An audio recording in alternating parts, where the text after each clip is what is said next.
अस्सलाम वालेकुम, मैं हूं शाज़ेब खानज़ादा। मुल्क में एक बार फिर इंतखाबी इस्लाहात की बात की जा रही है। हुकूमत एक इंतखाबी इस्लाहाती पैकेज लेकर आई है और अपोजिशन को दावा दे रही है कि वो पार्लियामेंट के जरिए इसके लिए कानून साजी करे, लेकिन दूसरी जानिब अपोजिशन हुकूमत से बात करने पर आमादा नहीं है। अपोजिशन का कहना है कि इंतखाबी इस्लाहात ज़रूर होनी चाहिए, लेकिन इसके लिए बात मौजूदा हुकूमत से नहीं करेंगे क्योंकि अपोजिशन को हुकूमत पर एतबार नहीं है। मुजवज़ा इंतखाबी इस्लाहात में सबसे अहम तजवीज़ इलेक्ट्रॉनिक वोटिंग की है। हुकूमत चाहती है कि मुल्क में इलेक्ट्रॉनिक वोटिंग सिस्टम मुतारिफ करवाया जाए और इंतखाबात में बैलेट पेपर्स के बजाय इलेक्ट्रॉनिक वोटिंग मशीनों का इस्तेमाल किया जाए। ये तजवीज़ तहरीक इंसाफ 2014 से भी दे रही है, जबकि मुस्लिम लीग नून हुकूमत में इंतखाबी इस्लाहात कमेटी बनाई थी नून लीग ने और PTI की जानिब से डॉक्टर आरिफ अलवी, शफकत महमूद और डॉक्टर शेरी मज़ारी उसका हिस्सा थी। अब कायदे हिस्ब इख्तिलाफ शहबाज शरीफ इस तजवीज़ को यकसर मुस्तरद कर चुके हैं। उनका कहना है कि इलेक्ट्रॉनिक वोटिंग का निज़ाम दुनिया के कई ममालिक में नाकाम हो चुका है और पाकिस्तान में इसकी कोई गुंजाइश नहीं है। इस सब पर बात करेंगे। हमारे साथ मौजूद हैं सदर मुमलिकत डॉक्टर आरिफ अलवी। डॉक्टर साहब, बहुत शुक्रिया हमें शो में ज्वाइन करने के लिए।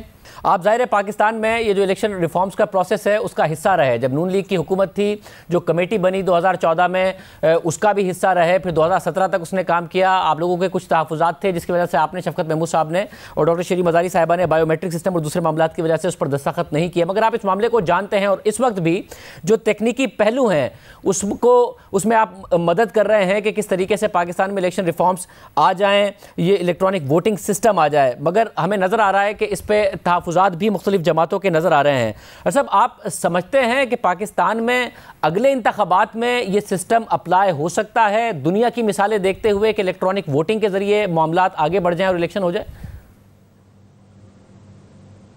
अच्छा जनाब अली, पहले तो मैं एक तफरीक में मुसलसल पिछले दिनों टेलीविज़न देख रहा था, लोगों के तहफ़्फ़ुज़ात थे, जेन्युइन तहफ़्फ़ुज़ात थे। मैं इसको सेपरेट करना चाहता हूँ। इलेक्ट्रॉनिक वोटिंग सिस्टम का मतलब ये नहीं कि पेपर बैलेट इसमें नहीं चल रहा, इसमें पेपर बैलेट भी चल रहा है।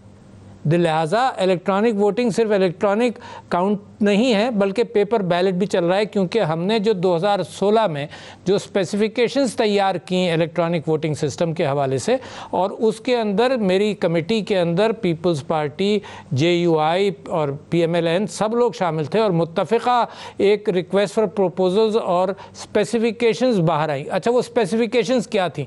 आप बिल्कुल क्लैरिटी के साथ समझ लें कि ये वोटिंग सिस्टम है क्या।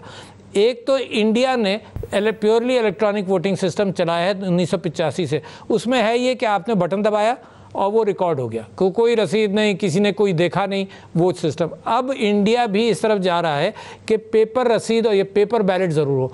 तो ये जो इलेक्ट्रॉनिक वोटिंग सिस्टम है ये कहला रहा है इलेक्ट्रॉनिक, मगर इसमें पेपर बैलेट भी चल रहा है। लिहाजा पुराना सिस्टम अपनी जगह पर मौजूद है।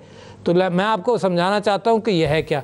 एक तो पहला इसका हिस्सा ये है जो बायोमेट्रिक आइडेंटिफिकेशन, जो आजकल कोई बैंक अकाउंट आप नहीं खोल सकते उस बग़ैर अपने फिंगरप्रिंट ID के। तो 2016-17 के अंदर जो इलेक्टोरल रिफॉर्म्स एक्ट मंजूर हुआ, उसमें 2 क्लॉजेस थे। वो ये था कि बायोमेट्रिक आइडेंटिफिकेशन मशीन्स और इलेक्ट्रॉनिक वोटिंग सिस्टम को ट्राई कर लिया जाए। तो ये जो बायोमेट्रिक आइडेंटिफिकेशन है इसको ट्राई किया गया यास्मीन राशिद साहिबा का इलेक्शन हुआ था उसके अंदर, और ECP ने उसको मंजूर किया। क्यों? क्योंकि उसके अंदर 82% लोगों का रिकग्नाइज हो गया और 9% के फिंगरप्रिंट अच्छे ECP के पास नहीं थे। तो समझ लीजिए 82 नहीं बल्कि 91% रिकग्नाइज हो गए। लोगों को मैं ये समझाता हूँ कि 91% अगर लोग जैसे टोल टैक्स गाड़ी में बैठकर देते हैं तो इलेक्ट्रॉनिक टोल टैक्स में गाड़ी रुकती नहीं है, निकल जाती है। तो 90% लोग अगर निकल जाएं बग़ैर किसी बहस के तो 8-9% रह गए, तो वो वोटर लिस्ट के साथ और तस्वीर के साथ वो पुराने सिस्टम पर बैकअप के तौर पर वहाँ मौजूद होंगी। तो पहला तो ये है कि वोटर आइडेंटिफाई हो गया कि झूठा वोटर नहीं है, गलत वोटर नहीं है, फिंगरप्रिंट आइडेंटिफाई हो गया। जब ये हो गया, ये अलग चीज़ है, बिल्कुल बायोमेट्रिक आइडेंटिफिकेशन है, ये इलेक्ट्रॉनिक वोटिंग मशीन नहीं है। इसके बाद जो प्रिसाइडिंग ऑफिसर होगा वो एक वोट के लिए बैलेट ये इलेक्ट्रॉनिक वोटिंग मशीन को ऑन करेगा। अब इसमें क्या होगा? इसमें यह होगा कि पहले आप मोहर लेकर बैलेट पेपर पर लगाते थे, अच्छा, और वो फिर काउंट होता था बैलेट पेपर। इसमें यह होगा कि इसके अंदर आप अगेन जो सिंबल है बल्ला, टाइगर, तीर, उसके ऊपर बटन दबाएंगे। बटन दबाया, वो बैलेट पेपर के ऊपर वो प्रिंट आ गया बल्ले का, और बैलेट पेपर पतला सा होगा, छोटा सा होगा। वो प्रिंट या तो अपने हाथ से आदमी लेकर बैलेट बॉक्स में डालेगा, या जब वो मंजूरी देगा तो वो प्रिंट कट के खुद ही बैलेट बॉक्स में गिर जाएगा। ये बैलेट बॉक्स खाली करके सुबह दिखा दिया जाएगा सबको। तो लिहाजा दो चीज़ें हो गई शाहजेब, एक हो गया कि जब उसने बटन दबाया तो काउंट हो गया कि बल्ले को, तीर को कितने वोट पड़े या दूसरे वोटर्स को, वो काउंट हो गया। ये जैसे ही वोटिंग ख़त्म होगी ये काउंट इसमें प्रिंट कर कर निकल आएगा, और बैलेट पेपर अपनी जगह मौजूद हैं डिब्बे के अंदर। तो बैलेट पेपर्स की गिनती अलग रहेगी, जो बंदे ने खुद देखकर, मंजूर कर कर या अपने हाथ में लेकर उस बैलेट बॉक्स में डाला। ये कॉन्सेप्ट है। अब इसमें बताइए कि लोगों को समझ नहीं आ रही, वो समझते हैं कि इलेक्ट्रॉनिक वोटिंग के अंदर पता नहीं क्या क्या गड़बड़ हो जाएगा, कि वोट अलग गिने जाएंगे। भाई बैलेट पेपर अपनी जगह मौजूद है, इलेक्ट्रॉनिक वोटिंग मशीन सिर्फ ये कहा जा रहा है कि इसमें इलेक्ट्रॉनिक काउंट भी होगा और बैलेट पेपर भी मौजूद होगा। और ये जो बैलेट पेपर प्रिंट होगा ये सिक्योरिटी के ऊपर प्रिंट होगा, और इसकी प्रिंट जो है वो स्पेसिफिकेशंस के एतबार से 5 साल रहेगी जनाब। वैसे अब इस पर जो दो मामलात हैं, पहले इलेक्शन कमीशन वाले मामले पर बाद में आऊँगा मैं, मगर इस पर एक एतराज़ ये आया है कि जो पहले ही जो फिजिकल फॉर्म में वोटिंग होती है उसमें बहुत ज़्यादा एतराज़ात हैं, और एतराज़ात ये सामने आते हैं कि जी फॉर्म 45 रिकनसाइल नहीं हो रहा, काउंटर फॉइल नहीं रिकनसाइल हो रहे, इतने सारे एतराज़ात होते हैं। अगर एक इलेक्ट्रॉनिक मामला भी आ गया तो वैसे ही होगा कि जी जो इलेक्ट्रॉनिक वोट है उसके साथ जो फिजिकल वोट है वो नहीं रिकनसाइल हो रहा, पोलिंग एजेंट के मामला नहीं रिकनसाइल हो रहे, तो ये बहस और जो मामला है वो और फैल जाएगा इख्तलाफात का, बजाय इसके कि कम हो जाएगा। अच्छा जनाब अली, आपने ये कहा कि जी इलेक्ट्रॉनिक वोट और पेपर वोट रिकनसाइल नहीं हो रहा, इसकी बहस को पार्टीज़ बैठ जाएं और पार्टीज़ मंजूर करें, तो ये जो हाथ से उठाना और बैलेट पेपर को डालना है, इसके बजाय वो बैलेट पेपर वो देख ले कि ये सही है और वही कट कर बैलेट बॉक्स में गिर जाए, तो दोनों के काउंटिंग के अंदर फ़र्क होने का इम्कान नहीं है। और ये रूलिंग दे दें कि अगर काउंट का फ़र्क है तो जो फिज़िकल बैलेट होगा वो प्रायोरिटी लेगा, बात ख़त्म हो जाती है। 2-4 का फ़र्क भी आया तो ये फिज़िकल जो बैलेट पेपर हैं ये काउंट होंगे, वो बात सही हो जाती है। दूसरी बात ये कि आपने ये कहा कि इसके ऊपर फॉर्म नहीं मिलेगा, ये जो इसमें से प्रिंट आउट निकलेगा वोटिंग ख़त्म होने के बाद हैं, वो तो इलेक्ट्रॉनिक का प्रिंट आउट हो जाएगा और ये बैलेट पेपर अपनी जगह मौजूद है। वो प्रिंट आउट हर पोलिंग एजेंट को मिल जाएगा इमीडिएटली, 5 मिनट के अंदर वो प्रिंट आउट हर पोलिंग एजेंट को मिल जाएगा कि कितने वोट किसको पड़े। अच्छा, जैसे ही आपने चैलेंज किया कि नहीं जी ये काउंट होना चाहिए, ये सील्ड बॉक्स है, खोलकर आपको दिखाया गया था, आपने इसको सील किया था, बैलेट पेपर्स वोटर ने देखकर इसके अंदर डाले हैं, तो ये बैलेट बॉक्स जो है ये काउंटिंग के लिए फ़ौरन तैयार हो सकता है। तो लिहाजा is just adding a safety standard, इन सारी चीज़ों को ओवरकम कर रहा है कि ये कहाँ चले गए और कहाँ नहीं आए और फिर काउंट हो रहा है। तो this is a backup, electronic count is a backup with a रसीद जो फ़ौरन मिलेगी। अच्छा, दूसरा जो मामला है, क्योंकि इलेक्शन कमीशन से हमने बार बार इस पर मौक़िफ़ मालूम करने की कोशिश की मगर नहीं आया, मगर एक्सप्रेस ट्रिब्यून में एक रिपोर्ट छपी जिसमें इलेक्शन कमीशन के हवाले से ये बात है कि जी बाई इलेक्शन में हमने कोशिश की इलेक्ट्रॉनिक वोटिंग की, वो तजर्बा उस तरीके से कामयाब नहीं हुआ। और दूसरा उनकी तरफ से ये कहा गया है कि जी अभी तक हमें तो कोई प्रेजेंटेशन दी नहीं गई है, क्योंकि आप टेक्निकल मामलात भी देख रहे हैं और टेक्निकली हेल्प करना चाहते हैं इलेक्शन कमीशन को इस सारे के सारे मामले में। तो अपोजिशन पार्टीज कॉन्फिडेंस में नहीं है, मगर इलेक्शन कमीशन को भी कॉन्फिडेंस में नहीं लिया गया अभी तक। नहीं, ये गलत है अगर उन्होंने कहा, क्योंकि ये जो कमेटी, मुझे प्राइम मिनिस्टर साहब ने 2 कमेटीज़ की टास्क फोर्स का चेयरमैन बनाया था। एक तो पॉपुलेशन का टास्क फोर्स जो बड़ा अहम इशू है, कोविड में पीछे चला गया, जहन में रखिएगा कि अगर पॉपुलेशन 3% ग्रोथ होती है और साथ साथ इकॉनमी 3% ग्रोथ होती है तो नलिफाई हो जाता है, तो लिहाजा दैट इज़ एन इशू। और दूसरा ये था कि IT task force, IT task force के अंदर ख़ास तौर पर उसके अंदर नोटिफिकेशन के अंदर और बहुत सारी चीज़ों के साथ इलेक्ट्रॉनिक वोटिंग मशीन्स और ओवरसीज़ वोटिंग, ये सब। तो कमेटी ने ये काम किया कि सबसे पहले पार्लियामेंट्री अफेयर्स मिनिस्ट्री को इन्वॉल्व किया। Parliamentary affairs ministry is our link between us and Election Commission of Pakistan. तो जितनी मीटिंग्स हमने की हैं उसमें इलेक्शन कमीशन ऑफ पाकिस्तान के रिप्रेजेंटेटिव आए हैं और इलेक्शन कमीशन ऑफ पाकिस्तान इसका बीड़ा वही उठाएगा। इसको हम, ये 3 मिनिस्ट्रीज मदद कर रही हैं। लीगल साइड पर ministry of parliamentary affairs represented है जो लीगल इश्यूज़ को कवर करेगी, और उसकी वजह से इलेक्शन कमीशन को आने में कोई इतराज़ नहीं, क्योंकि ministry of parliamentary affairs is the link. दूसरी है ministry of IT. Ministry of IT की टोटल जिम्मेदारी है ऑनलाइन वोटिंग के हवाले से, और ministry of science and technology EVM के प्रोडक्शन से बात करती है। तो every meeting has been attended. Election Commission of Pakistan के लोगों ने हर मीटिंग अटेंड की है, और नादरा ने जहाँ जहाँ ज़रूरत पड़ती है। तो मेरा काम सिर्फ इतना है कि टेक्नोलॉजी को इकट्ठा करके लोगों के दरमियान राब्ता करूँ। डिसीजन जो होगा वो पार्लियामेंट करेगी और इलेक्शन कमीशन ऑफ पाकिस्तान करेगा। लिहाजा मैंने प्राइम मिनिस्टर साहब से रिक्वेस्ट किया है कि जो प्रोटोटाइप है वो प्रोटोटाइप अगले ईद के बाद पार्लियामेंट में आप उसको रख दें, ताकि पार्लियामेंटेरियंस अपने तहफ़्फ़ुज़ात से आगाह करें, और उसके साथ साथ जो उनका इनपुट होगा उसके एतबार से इस मशीन के अंदर मॉडिफिकेशन हो सकती है। वैसे मगर मैंने हुकूमत तो ऑर्डिनेंस की तरफ चली गई। बेहतर ना होता कि पहले पार्लियामेंट के सामने रख दिया जाता, कुछ ना कुछ पार्लियामेंट से मामला आ जाता, ईवीएम के हवाले से ऑर्डिनेंस काबीना ने ज़ाहिर वो आपके पास आ जाएगा। मेरा काम जो है वो सिर्फ सबको इकट्ठा कर कर टेक्नोलॉजी के एतबार से इनको एक दूसरे के साथ रवाबित कायम करके, और ये डिसीजन पार्लियामेंट का रहेगा, पार्लियामेंट में जाएगा, पार्लियामेंट देखेगी। देखिए, अगर ये अभी से इतराज़ कर देंगे तो मामला नहीं चलेगा। अच्छा, ऑर्डिनेंस क्यों आया? ऑर्डिनेंस इसलिए आएगा कि इसकी प्रोडक्शन, आप ये देखिए कि 3 लाख पोलिंग बूथ्स होंगे। अच्छा, अगर मशीन बनाई जाएगी तो 3,25,000 बनाई जाएंगी। इसका मतलब ये है कि अगर ये डिसाइड हो जाए अगले 4-5 महीने में सबके मुशावरत के साथ, तो भी 1,000 मशीन रोज़ाना बननी है इलेक्शन तक। तो टाइमलाइन बड़ा टाइट है।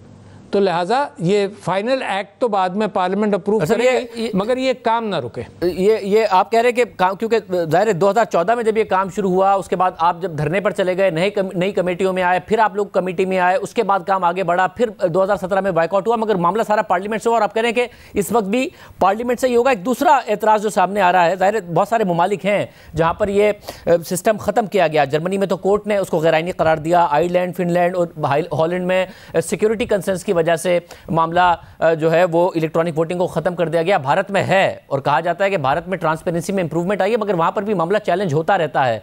तो आप खुद समझते हैं इस रिफॉर्म प्रोसेस में पिछले 5 साल पे काम करने के बाद कि यही पाकिस्तान के जो इलेक्शन में के मसाइल हैं उसका बेहतरीन हल है, या इसके मसाइल पैदा होंगे जो दूसरे ममालिक में भी खत्म किया गया? देखिए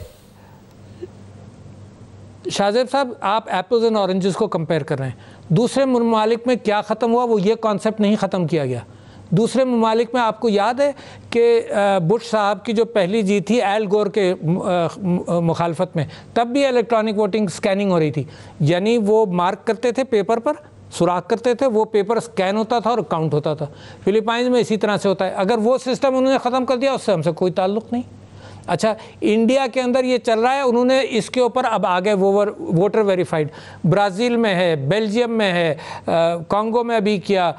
जिन ममालिक के अंदर सिस्टम्स कमज़ोर हैं, हम तो समझते थे अमेरिका का सिस्टम स्ट्रॉन्ग है, मगर ट्रम्प साहब ने भी उसको चैलेंज कर दिया। जिन ममालिक में कंट्रोवर्सीज और कन्फ्यूजन्स हैं, Philippine, Brazil, India, 30% of the world's population ने इसको अडॉप्ट किया हुआ है। अच्छा, मगर एप्पल्स एंड ऑरेंजेस में अगर किसी सिस्टम को कहीं रिजेक्ट किया गया, वो ये सिस्टम नहीं होगा, कोई और होगा, कोई और है। 100% कह रहा हूँ, कोई और है। हमारी ज़रूरत है। इंडिया ने, आप ये देखो कि लीडरशिप कहीं से तो निकलती है, पाकिस्तान से क्यों नहीं निकल सकती? हम जो दूसरे करेंगे वही करेंगे। इंडिया ने 85 से इसको शुरू किया क्योंकि उनको ज़रूरत थी। हम समझते हैं कि वी कैन डू दिस। अच्छा, और इसमें कोई ख़ास चीज़ नहीं है। पेपर बैलेट, यार सिंपल सी बात है, प्रिंटर है छोटा सा, पेपर बैलेट साथ साथ चल रहा है और इलेक्ट्रॉनिक काउंट साथ साथ चल रहा है। इसमें कन्फ्यूजन क्या है? इसमें रिजेक्ट किस चीज़ को करना है?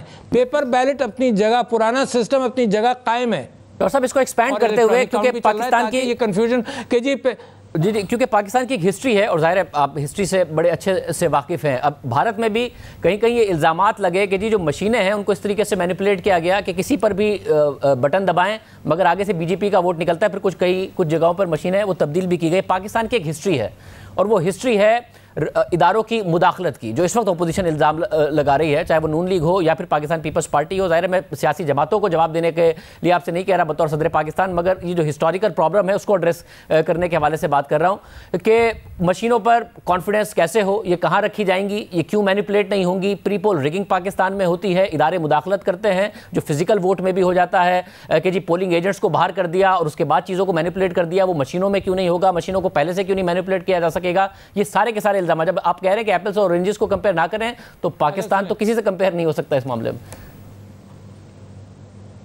नहीं, मैं तो आपको बड़ी साफ साफ बात कर रहा हूं कि आप मैनिपुलेशन की बात कर रहे हैं। यार फिजिकल वोट तो हम डाल रहे हैं, तो भूल जाइए उस बात को। फिजिकल वोट तो पड़ रहा है इसमें भी, उस बात को भूल जाइए।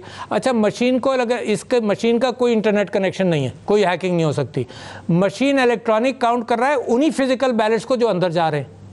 तो ये तो सिस्टम मजीद हम इम्प्रूव कर रहे हैं कि दो चीज़ें हो गई, फिजिकल वोट हो गया, इलेक्ट्रॉनिक काउंट हो गया, दो बातें हो गई। फिर तीसरा ये कि फ़ौरन रसीद मिल रही है। इस मशीन का कंपल्शन है कि 5 मिनट के अंदर वो रसीद दे देगी कि किसको कितना वोट पड़ा। कंफर्मेशन के लिए पेपर बैलेट भी मौजूद है। इंडिया में जो इतराज़ आप कर रहे हैं, देखो एप्पल्स एंड ऑरेंजेस को मिलाकर सत्यानाश हो जाता है सब चीज़ों का। इंडिया के अंदर जब एतराज़ करते थे, जब कोई पेपर बैलेट नहीं था, सिर्फ मशीन पर बटन दबाते थे, उसका काउंट होता था।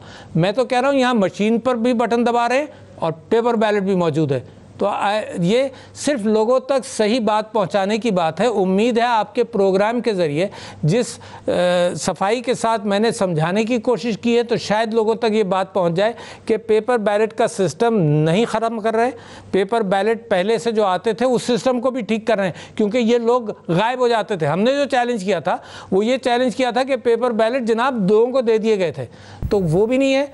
ये जैसे ही वो वोट डालेगा वैसे ही उसका छोटा सा पेपर बैलेट सिंबल का प्रिंट होगा, चाहे वो अपने हाथ से डाले बैलेट बॉक्स में या खुद ही कट कर बैलेट बॉक्स में गिर जाए, मगर कोई घर से लाने वाली बात भी नहीं है इसके अंदर। सब अब पाकिस्तान में माहौल सिक्योरिटी वाला कागज होगा। पाकिस्तान में माहौल जो है वो बहुत ज़्यादा सियासी इख्तलाफात का हो गया है, अदम एतमाद का हो गया है। बतौर सदर पाकिस्तान आप कोई कोशिश करेंगे कि अपोजिशन हुकूमत कोई एक पेज पर आ जाए, अपोजिशन से आप बात कर लें, किसी भी तरीके से मामला आगे बढ़ जाए, क्योंकि बात करने को तैयार नहीं है अगर इस मामले को आगे बढ़ना है, और आप खुद चाहते हैं कि पार्लियामेंट के जरिए ही ये मामला हो और इवेंचुअली होगा।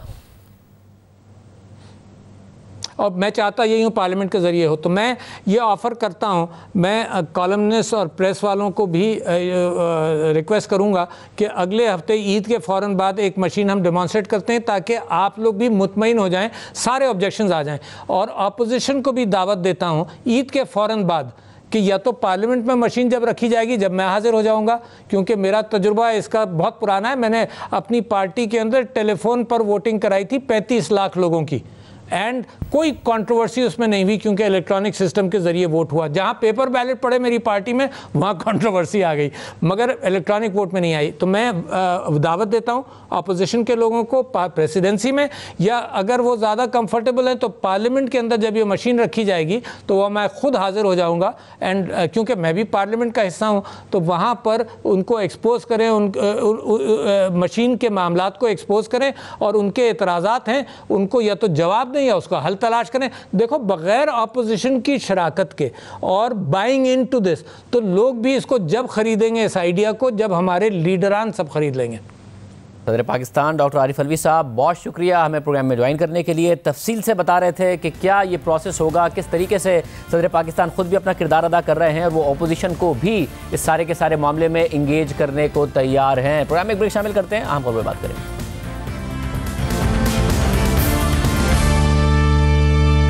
मईशत के हवाले से मुसलसल सवाल उठ रहा था कि कैसे नई मुआशी टीम IMF से मुज़ाकरात करेगी, टैक्स मामलात का क्या होगा। आज टैक्स के हवाले से क्या मामलात होंगे, किस तरीके से आगे बढ़ा जाएगा, शौकत तरीन साहब ने आज प्रेस कॉन्फ्रेंस की, इस हवाले से तफसीलात बताई। रेवेन्यू तो बढ़ाना है यार, हमने रेवेन्यू तो हमने बढ़ाना है, और हमारा बढ़ रहा है। अभी भी 57% तो बढ़ा है ना पिछले ईयर ऑन ईयर पे, ठीक है।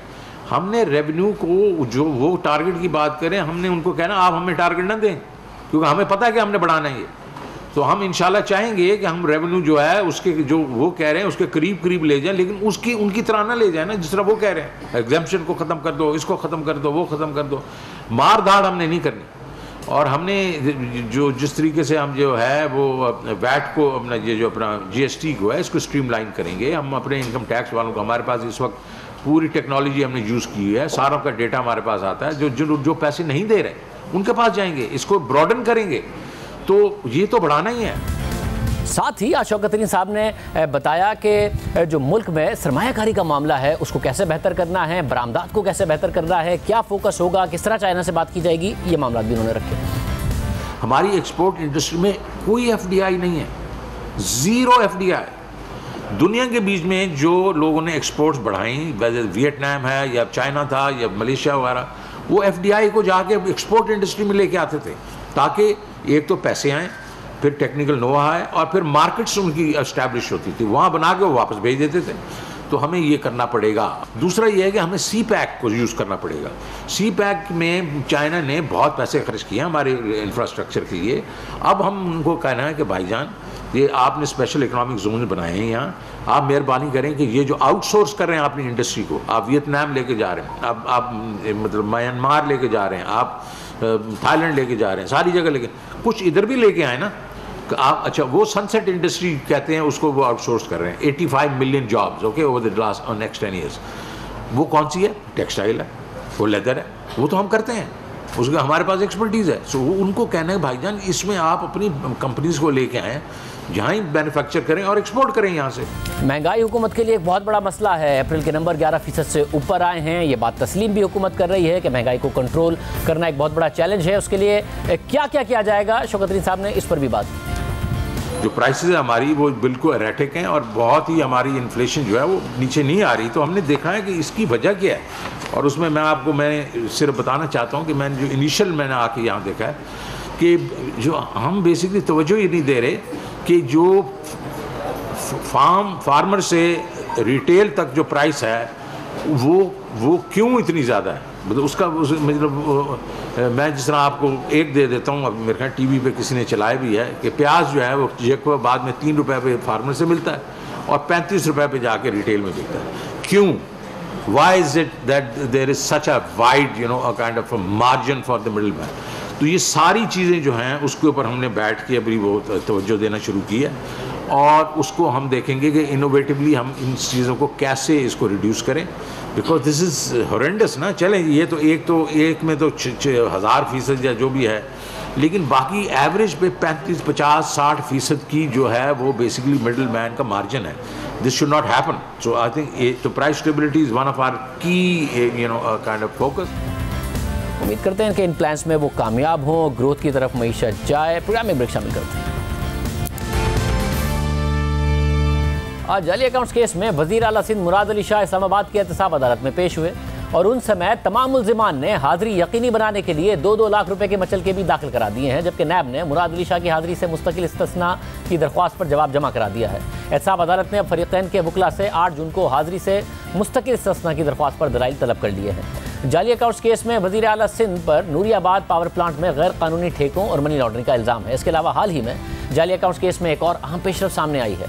नैब ने साबिक सदर आसिफ अली जरदारी के खिलाफ 5वां रेफरेंस दायर किया है, और इस्लामाबाद की एहतसाब अदालत ने साबिक सदर और शरीक मुल्जिम मुश्ताक अहमद को 20 मई को तलब कर रखा है। नैब ने आसिफ अली जरदारी पर 8 अरब रुपए से जायद की किकबैक्स लेने का इल्ज़ाम आयद किया है, और मुश्ताक अहमद नामी शख्स को उनके मुबैना फ्रंटमैन के तौर पर नामजद किया है।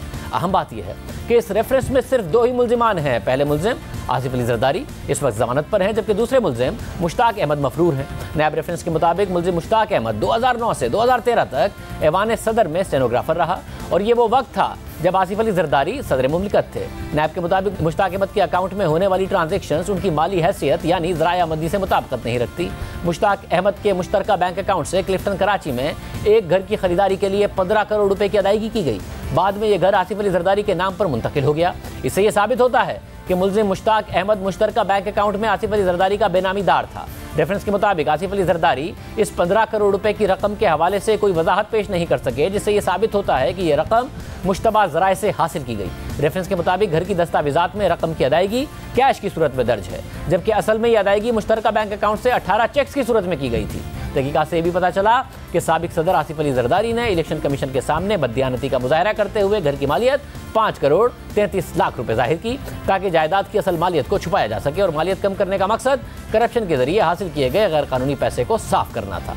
इसके अलावा नैब का यह भी कहना है कि मुल्जिम मुश्ताक अहमद ने साबिक सदर आसिफ अली जरदारी के साथ 104 गैर मुल्की दौरे किए, मुश्ताक अहमद और आसिफ अली जरदारी ने इस्लामाबाद के F8 सेक्टर के घर को अपना आर्जी पता बताया। नैब के मुताबिक इस केस के हवाले से साबिक सदर आसिफ अली जरदारी को क्लिफ्टन कराची के पते पर सवालनामा भेजा गया, मगर उन्होंने कोई जवाब नहीं दिया और जब मुश्ताक अहमद से तहकीकात की कोशिश की गई तो वो भी फरार हो गया। प्रोग्राम में ब्रेक शामिल करते हैं। कोरोना की सूरत हाल काबू में आ जाए, इसकी हुकूमत उम्मीद कर रही है। छुट्टियां अनाउंस की गई हैं और हुकूमत यकीनी बनाएगी कि तमाम अवाम SOPs की पासदारी करें, जो कि आप सब पर लाजिम है अगर कोरोना से महफूज रहना है।